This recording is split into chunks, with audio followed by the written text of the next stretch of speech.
Thank you very much.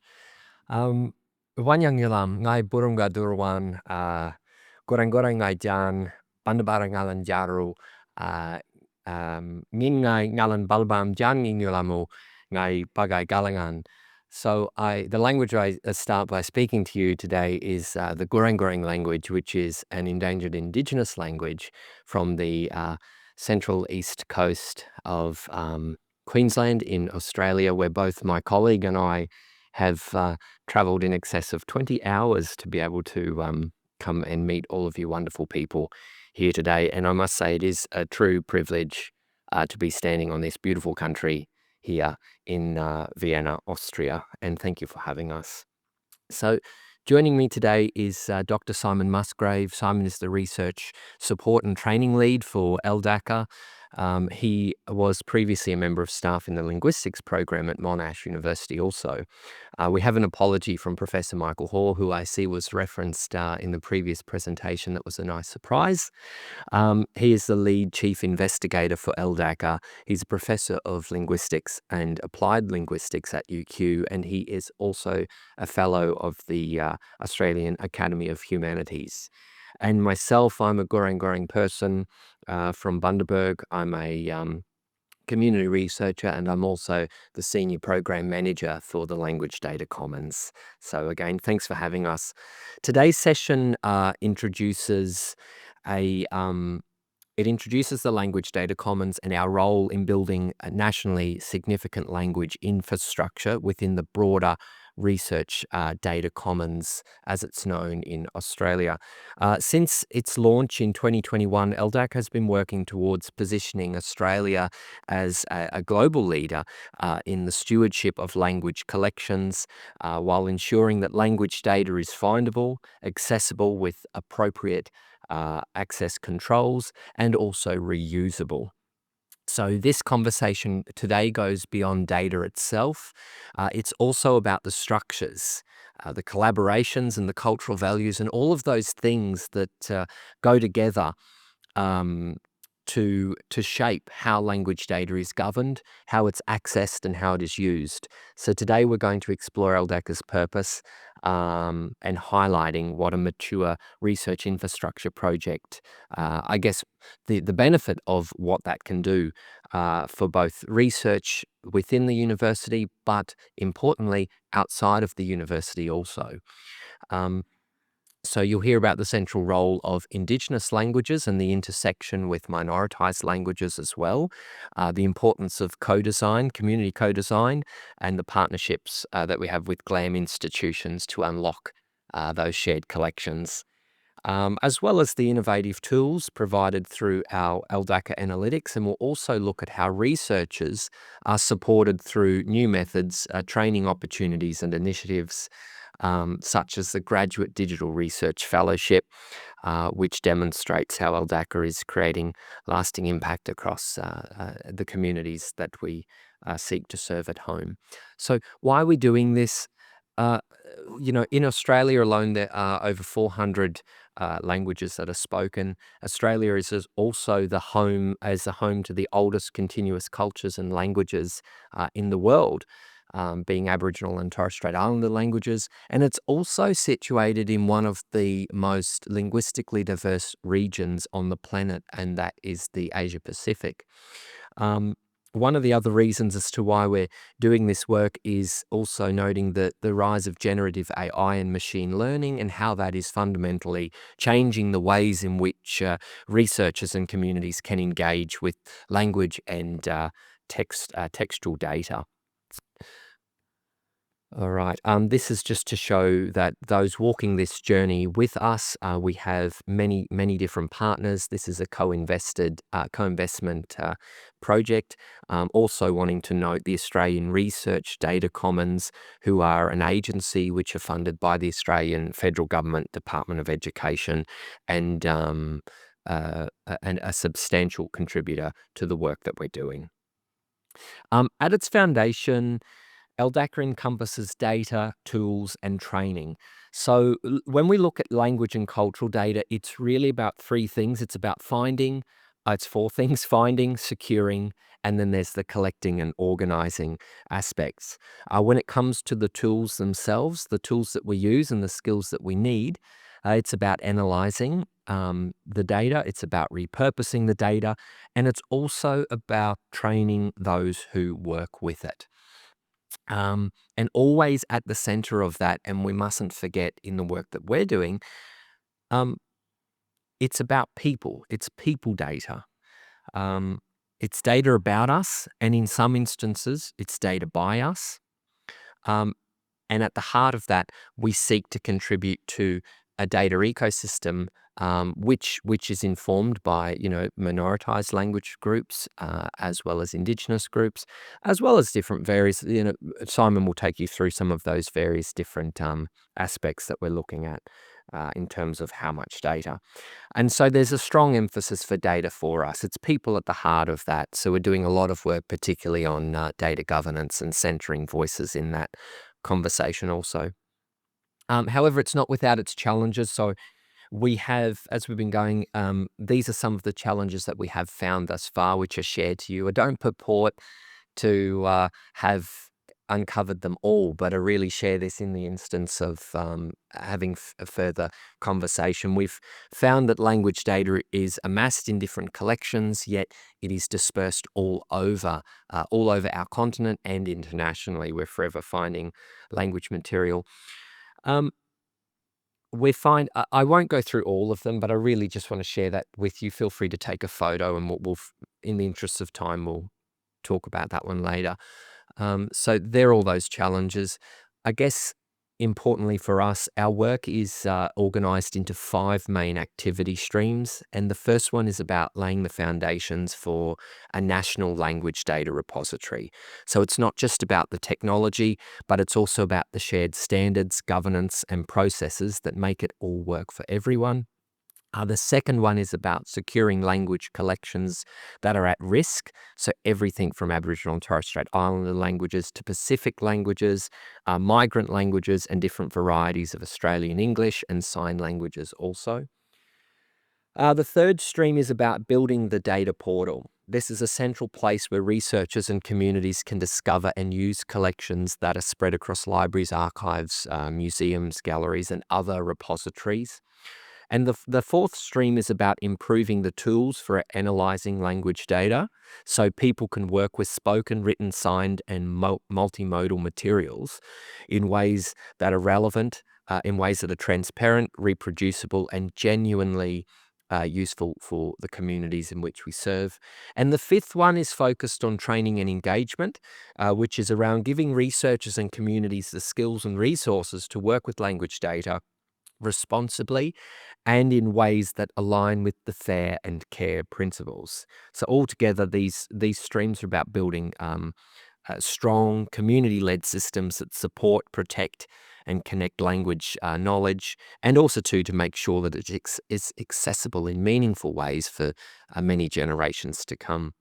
I'll share with this one talks briefly to our tech stack, and I'm sharing a quote there that the long-term preservability of well-described data it should always be the first consideration. Well, here's some ways in which we're approaching this.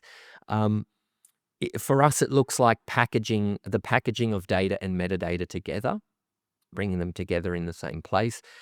It also is about acknowledging that licenses are a crucial part of metadata.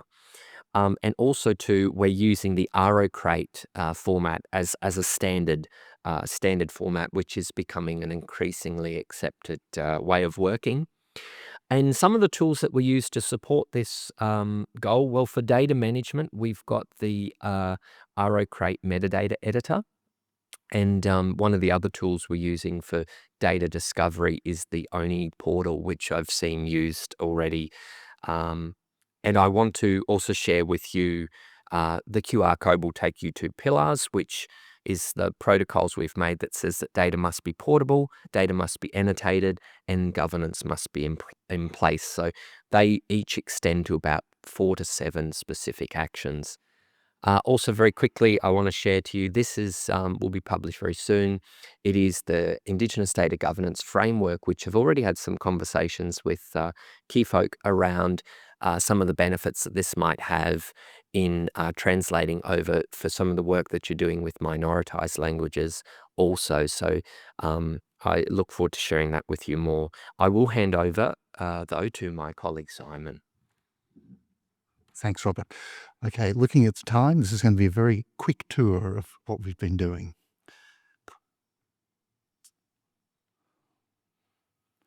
Okay, these slides are a different. We have made several collections available already. It's 15, I think, collections that are now available through our portal. Another 6 are in the pipeline. These vary considerably in size from, for example, the Australian component of the International Corpus of English, which models the structure of the Brown Lund corpus. So that's 1 million words, down to collections which contain a handful of interactions. We're working with many groups to bring further collections on board. An example is on this slide. Bachelor Institute of Indigenous Education is an educational institution in the Northern Territory. Their library has collected material relating to the languages of the region over a period of at least 30 years, including, for example, curriculum materials, literacy materials, other kinds of documentation. We're working with this institution to stabilise that collection to make sure it's going to be preservable into the future. In future work further than that, we're looking to, as I said, increase the scope of our holdings, the amount of data. We're developing a strategy as to what collections we should prioritise. And we already know a couple of focus areas that we're really interested in. One, as Robert has mentioned, is Indigenous languages. Another one is non-Indigenous languages spoken in Australia other than English. So that's groups of people who've come to Australia and brought their language. The last census had over 300 languages being spoken in the home in Australia. So there's a lot of data for that. We're working to increase the accessibility of this data. So this is the portal that we're working with. You can see here, initially, this is the listing of the materials we have. This is record for an individual collection, and we go down to records for individual items, single files. Making data more accessible, one thing that we are planning to work with extensively is enriching metadata descriptions. Again, this is important with Indigenous languages, where in many cases, metadata has not been the metadata descriptions are not necessarily very good, and they also do not give much credence to Indigenous knowledge, to Indigenous ways of viewing the world. And we hope that we can improve this and therefore make data more accessible, particularly for the Indigenous communities who are an important audience we want to serve. We're also working as an ongoing process to refine the portal.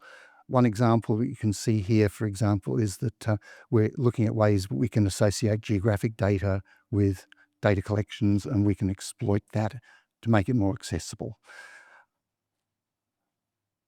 I'm going to skip here. In the terms of the analytic space, the major area that we're focusing on at the moment is linking things together.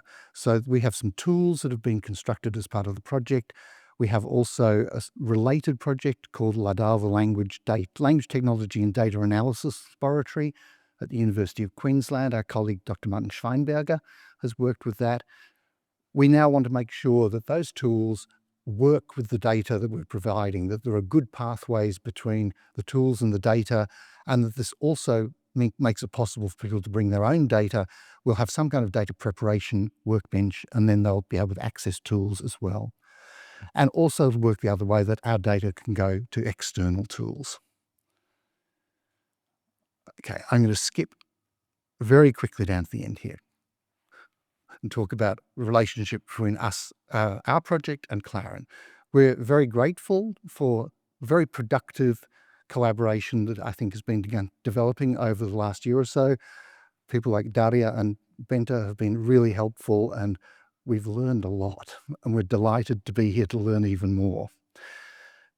Clearly, there are differences between our project and what your community work with. in terms of, for example, the scale, we're working at a national level. That's already challenging for us.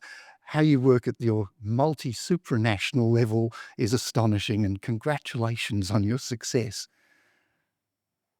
We're not actually, I think, going to move beyond the national scale in any significant sense.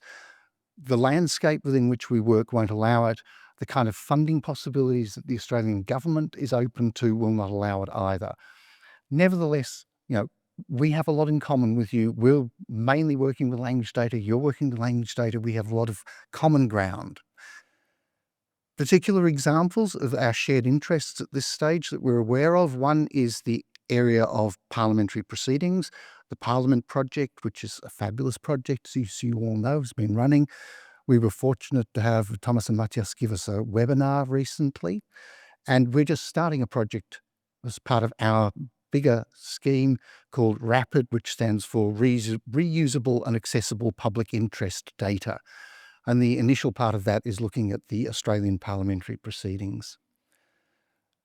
We're also really interested in the possibility of sharing our knowledge where we think we can communicate and build mutual knowledge bases and increase each other's capabilities.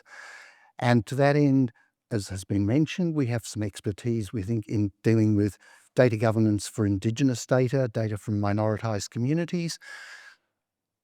I think I can say with some confidence that we're working towards the idea that we could have a distributed case center that works around these issues. And if anybody is interested in that idea, please come and talk to us.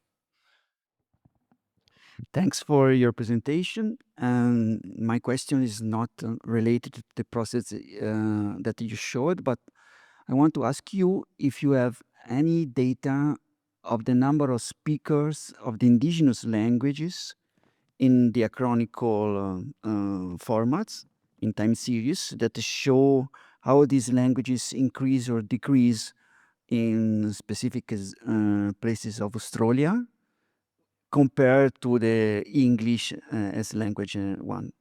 Thanks. We're very fortunate that the Australian Bureau of Statistics collects quite detailed data about languages in the census, which is collected every 10 years. I mentioned that the previous census showed over 300 languages being used in homes across Australia, and they have a detailed list of Indigenous languages and Indigenous language groups. So you can access data through the Australian Bureau of Statistics, which and it's time series because they've asked essentially the same questions over censuses for the past 50 years. No, it's 10 years. That's wonderful. Okay. That's wonderful because I did the same analysis, a similar analysis on bilingualism for indigenous languages and Spanish in Mexico.